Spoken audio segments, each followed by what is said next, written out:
Bienvenue au cœur du crime, un podcast issu des archives d'Europe 1. Savez-vous que plus d'un tiers des crimes et délits commis en France sont traités par la gendarmerie nationale? Je m'appelle Yann Kermadec. Je suis commandant de gendarmerie. Je dirige une section de recherche dont la mission essentielle est une mission de police judiciaire.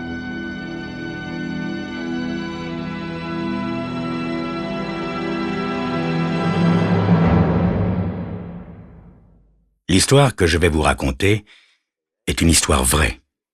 Tous les faits sont réels et se sont déroulés en France. Seuls, les noms des personnes et des lieux ont été changés.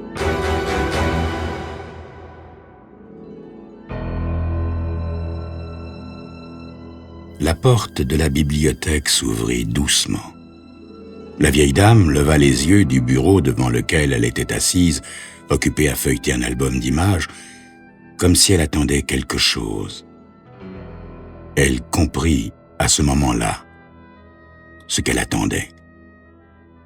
C'était la mort. Sa mort. Elle vit son petit-neveu traverser la vaste pièce au parquet nu et bien ciré. « Oh, tante Amanda, je ne savais pas que vous étiez encore là. Je suis descendu pour chercher un livre. Je suis trop fatigué pour trouver le sommeil. » Il mentait.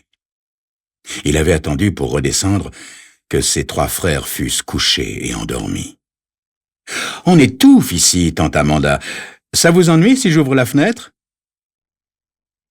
Elle ne répondit pas, et il n'attendit d'ailleurs pas de réponse. Il ouvrit l'une des fenêtres à battants.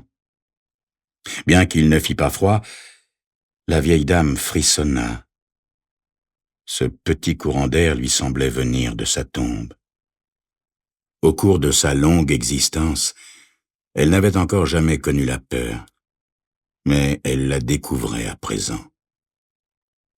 Il allait la tuer, et elle ne pouvait rien faire pour l'en empêcher. Si elle appelait au secours, personne ne l'entendrait. Les domestiques étaient depuis longtemps rentrés chez eux.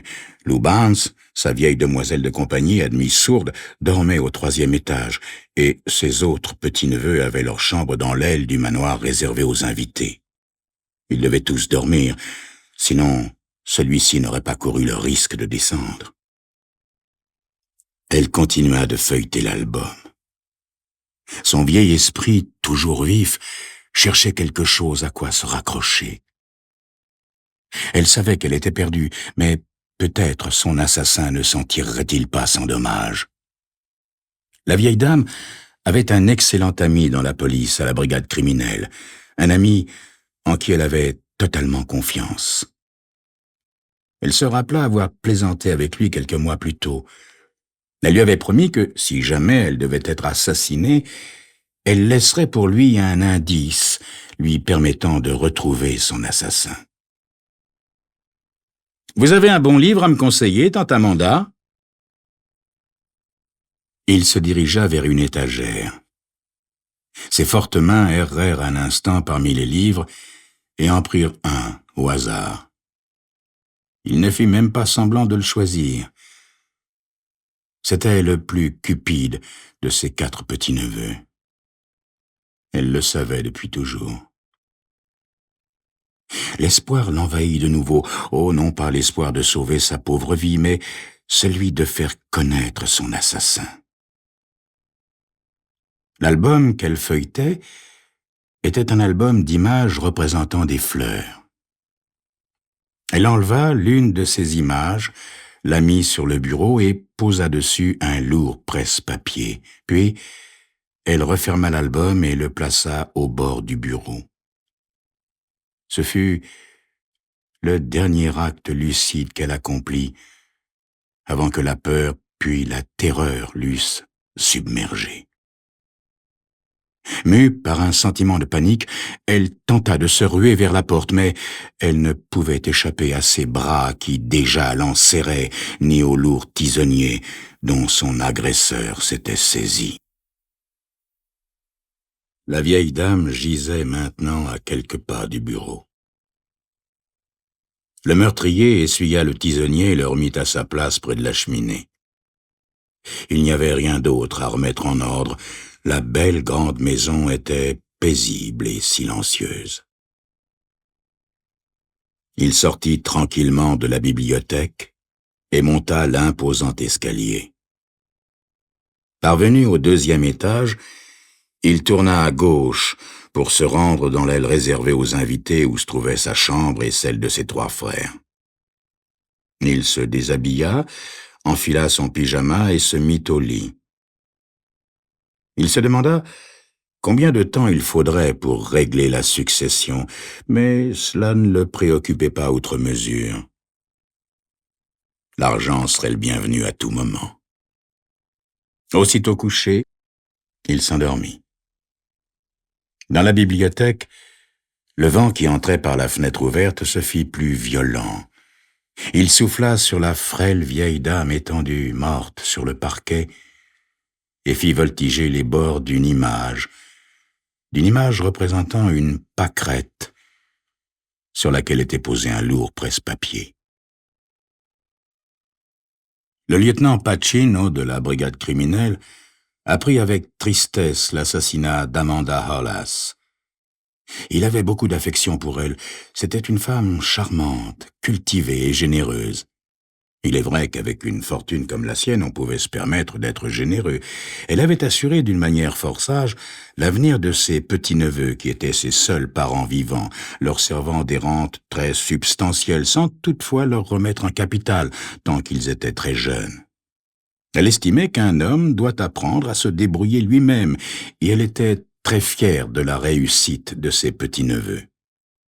L'un d'eux était directeur d'une agence publicitaire, l'autre avocat et les 2 derniers banquiers.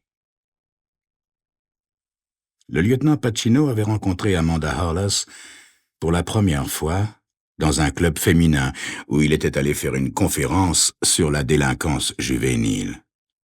Cette conférence avait vivement intéressé Amanda Hollis et elle avait invité le lieutenant à venir chez elle poursuivre la discussion.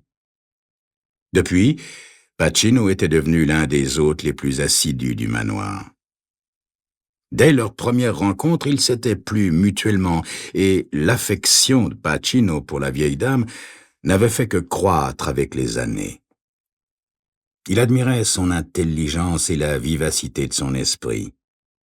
Elle s'intéressait beaucoup aux enquêtes dont était chargé Pacino, particulièrement aux meurtres. Cela excitait sa curiosité. Un soir, elle lui avait dit « Si jamais je devais être assassiné, lieutenant, je laisserais un indice à votre intention. Je ne pourrais supporter l'idée de mettre dans l'embarras un ami tel que vous, en étant la victime d'un crime insoluble. » Ils avaient bien ri tous les deux ce soir-là. L'ennui, c'est que bien peu de victimes ont le temps ou la possibilité de laisser un indice permettant de découvrir leurs assassins. La plupart du temps, c'est l'assassin qui se trahit lui-même par négligence ou par précipitation. Mais l'assassin d'Amanda Hollis ne s'était montré ni négligent ni pressé. Il n'avait laissé aucune trace permettant de l'identifier. C'était certainement l'un de ses petits-neveux. Pacino en était convaincu. Ça ne pouvait être personne d'autre. Les domestiques, qui demeuraient en ville, étaient rentrés chez eux depuis très longtemps lorsque le crime avait été commis. Miss Barnes, la demoiselle de compagnie, ne pouvait avoir tué Amanda Hollis. C'était inconcevable. Elle avait trop d'affection pour la vieille dame. Donc, cela ne pouvait être qu'un des petits-neveux. Mais lequel? C'est ce que vous saurez peut-être dans quelques instants.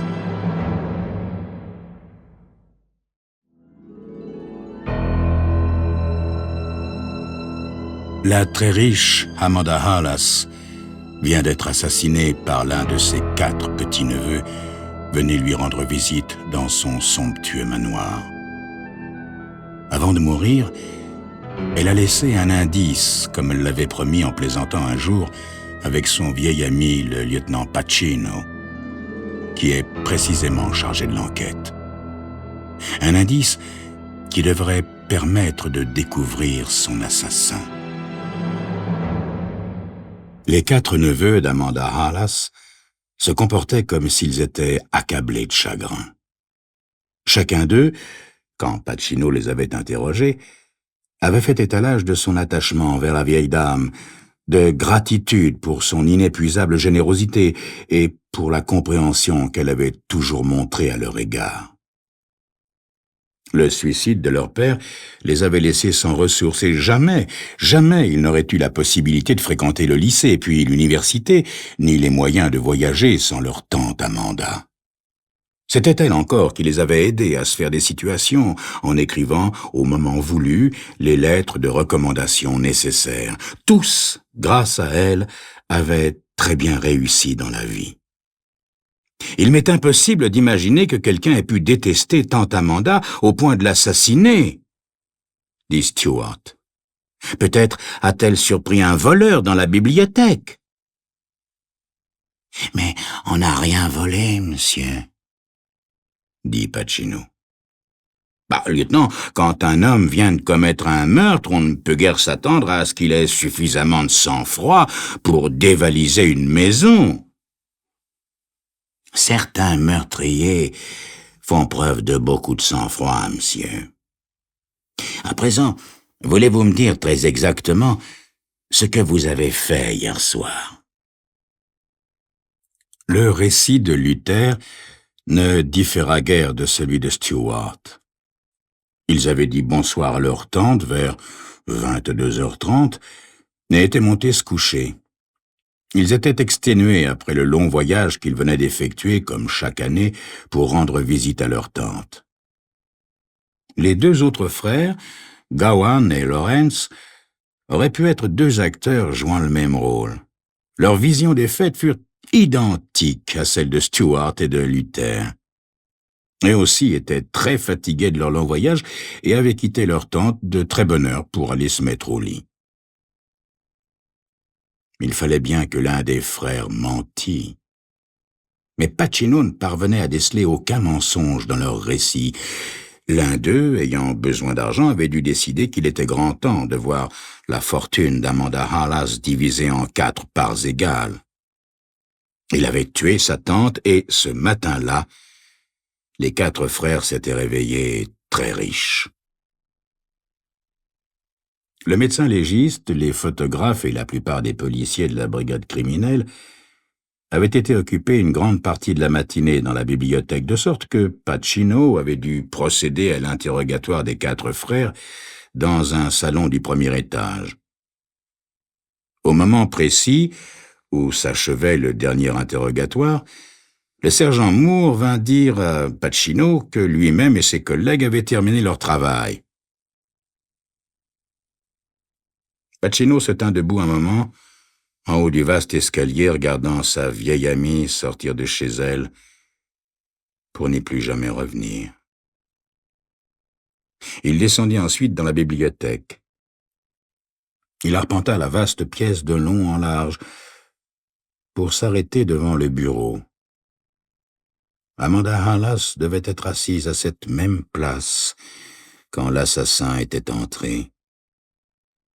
Il n'y avait rien sur le bureau à part un album et une gravure posée sous un presse-papier que Pacino prit pour l'examiner. La gravure représentait une pâquerette, dont le nom savant, Chrysanthemum leucanthemum, était inscrit en italique. Il n'y avait, a priori, aucune raison apparente pour que cette image eût été retirée de l'album. Elle semblait avoir été posée sur ce bureau comme un message adressé à quelqu'un. Ce devait être là l'indice qu'Amanda Halas avait promis de laisser à l'intention du lieutenant. Sans doute avait-elle trouvé le moyen de lui faire savoir qui était son assassin. Pacino alla s'asseoir dans un fauteuil et détailla soigneusement la gravure, se demandant ce qu'elle pouvait bien signifier. Il avait beau chercher, il ne comprenait pas ce qu'une pâquerette pouvait avoir à lui apprendre. Qu'est-ce qu'Amanda Hollis avait bien pu tenter de lui faire savoir? Elle devait être occupée à feuilleter l'album quand l'assassin était entré. Il devait forcément y avoir un rapport entre cette gravure et quelqu'un qui s'était trouvé dans la maison la veille au soir et qui s'y trouvait encore. Voyons, se dit Pacino. Nous avons 2 banquiers, un avocat et un chef de publicité.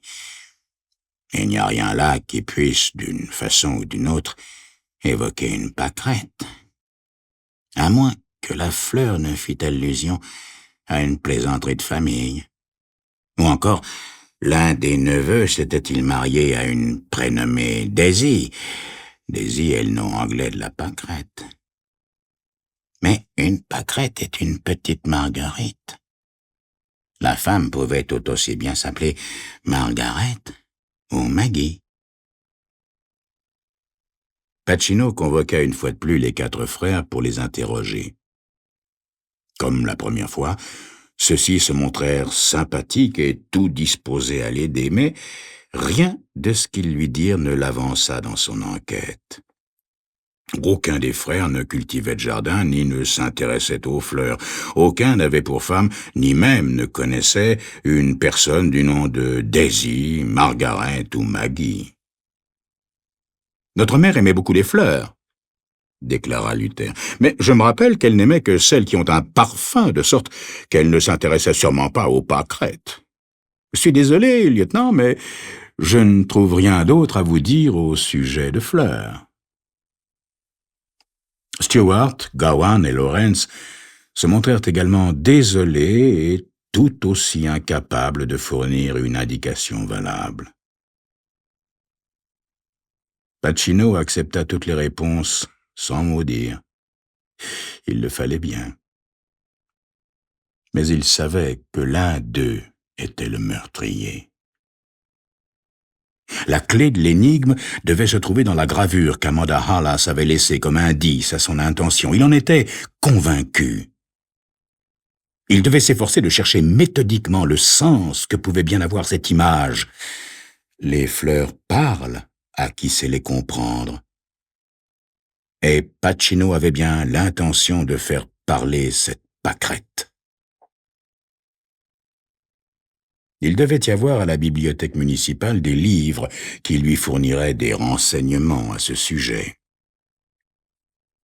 Quand il demanda conseil à l'employé de la bibliothèque, celle-ci lui tendit un petit livre intitulé « Le langage des fleurs », qu'il s'empressa de parcourir sans, toutefois, en tirer, hélas, aucune indication. La pâquerette y était décrite comme une fleur inoffensive et sans parfum, symbole de modestie, sans que fût faite aucune allusion au meurtre ou à la mort violente. Il rendit le livre à la jeune fille. « Mademoiselle, peut-être pourriez-vous m'aider. Voyez-vous un rapport quelconque, peut-être en poésie, entre une pâquerette et une mauvaise action? » Elle réfléchit un moment, puis secoua la tête. « Non, monsieur, je ne vois rien. Je sais que les poètes ont chanté le lilas, la violette, la jonquille, la prime-vert, la rose, la renoncule, la jacinthe, la tulipe, le lys, mais je ne connais pas de poème sur la pâquerette. Voulez-vous me laisser le temps de me renseigner? Je chercherai dans des livres ou je demanderai à des collègues de la bibliothèque ou encore je téléphonerai à l'université. » Pacino s'assit et se mit à gribouiller machinalement des pâquerettes sur une feuille de papier, prêtant l'oreille aux conversations téléphoniques de la jeune fille. Au bout d'un moment, elle vint lui présenter quelques poèmes qui faisaient allusion à des pâquerettes, mais dans aucun d'eux, Pacino ne parvint à découvrir le moindre lien avec le meurtre de son amie Amanda Hollis. Un peu plus tard, Une autre jeune fille vint remplacer celle qui avait aidé Pacino dans ses recherches, et cette dernière, avant de sortir, lui dit combien elle regrettait de n'avoir pu lui fournir le renseignement dont il avait tant besoin. Il la remercia et retourna s'asseoir un moment, perdu dans ses pensées. Se résoudre à un échec n'était guère dans sa nature, mais, hélas, il semblait pourtant n'avoir rien d'autre à faire.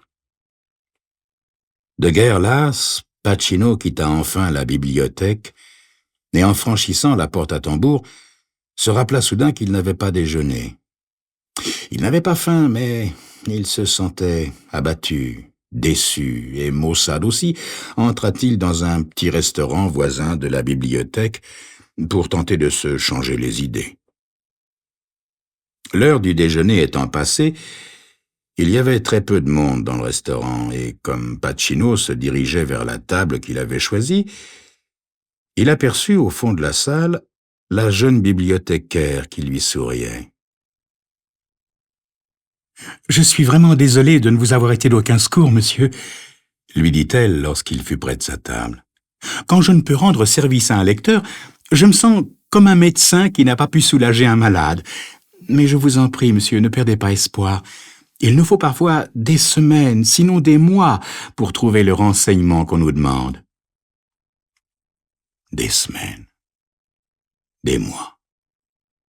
Comment laisser un meurtrier se promener en liberté pendant tout ce temps? Pacino demanda à la jeune fille la permission de s'asseoir en face d'elle. Après avoir accepté, elle lui demanda: « Serait-il très indiscret de vous demander pourquoi vous désirez ce renseignement, monsieur? Si c'est personnel, je vous promets de garder le secret. » Mademoiselle, vous savez certainement que Miss Amanda Hollis a été assassinée la nuit dernière.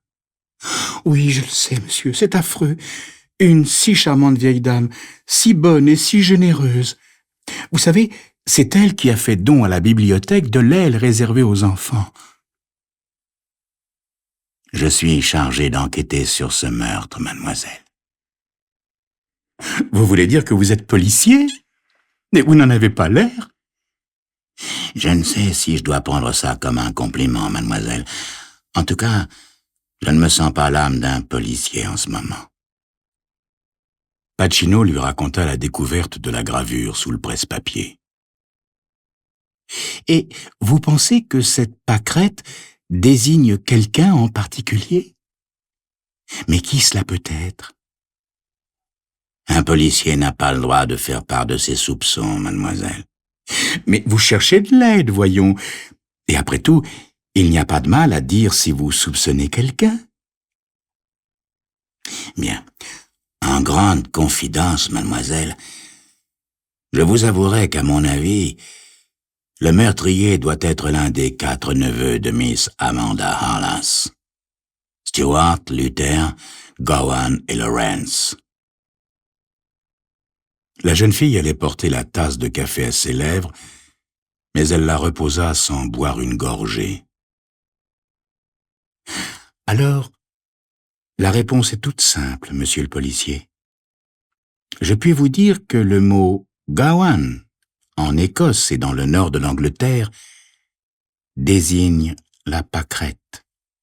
Le lieutenant Pacino se leva brusquement de son siège et adressa à la jeune fille un large sourire. Il aimait les femmes intelligentes et il les appréciait encore plus quand elles étaient jolies, mais pour le moment, il lui fallait partir pour cueillir une pâquerette d'un genre spécial.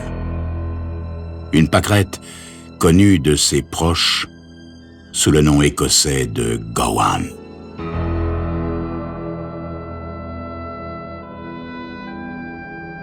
Vous venez d'écouter Au cœur du crime, un podcast issu des archives d'Europe 1. Réalisation, Julien Tarot. Production, Estelle Lafont. Patrimoine sonore, Sylvaine Denis, Laetitia Casanova et Antoine Reclus. Au cœur du crime est disponible sur le site et l'appli Europe 1. Écoutez aussi l'épisode suivant en vous abonnant gratuitement sur votre plateforme d'écoute.